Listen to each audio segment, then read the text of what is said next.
Naungkat sa investigasyon ng Senado sa oil spill sa Oriental Mindoro na wala umanong permisong maglayag ang lumubog na MT Princess Empress. Pero may paglilinaw tungkol dito ang Philippine Coast Guard. Saksi si Ian Cruz. Wala pa mang nakikitang bakas ng oil spill sa baybaying sakop ng top tourist destination ng bansa na Boracay Island. Patuloy sa aerial inspection ang pamunuan ng Malay Aklan. Paniniguro raw nila ito lalo't umabot na ang oil spill sa Nagubat Island, sa Kaluya at Semirara Island na sakop ng kalapit na probinsya ng Antique.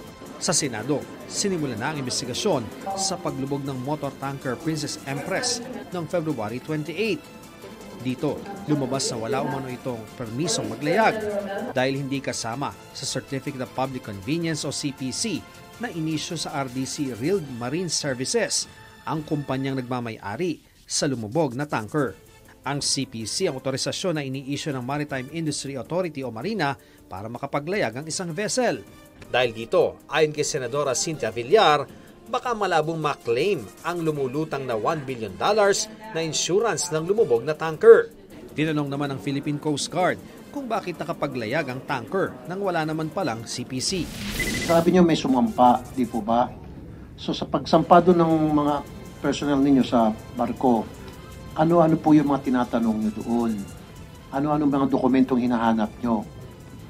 Wala po check, sir, yung Certificate of Public Convenience. So dapat, yung mga nag-check niyan, kasuhan at makulong dahil sa kapabayaan, dereliction of duty. Di ba? At pati po yung mga supervisor niyan, kasuhan din. Lumabas naman na 2022 lamang inilunsad ang bagong gawa at bagong biling motor tanker Princess Empress.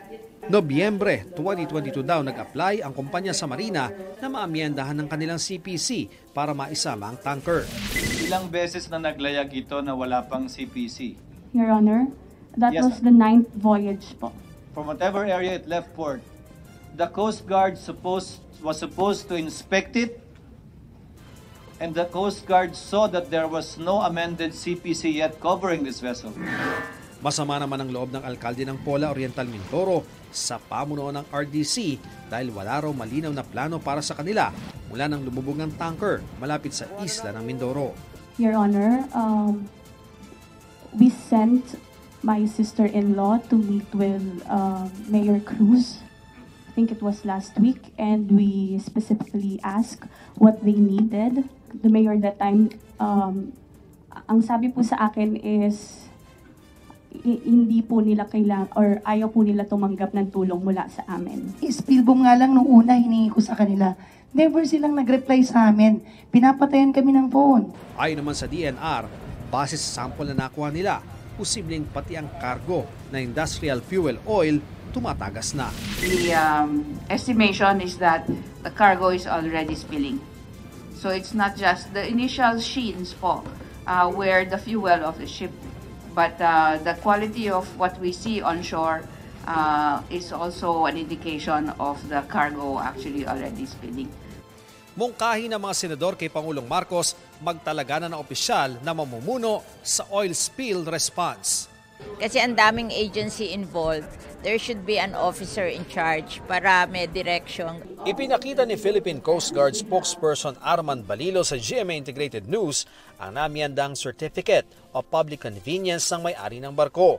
Dito, nakasaad na kasama na ang naturang oil tanker sa fleet ng RDC Riled Marine Services Incorporated. Taliwas ito sa lumabas sa pagdinig ng Senado na wala pang CPC ang MT Princess Empress. Para sa GMA Integrated News, Ian Cruz ang inyong saksi.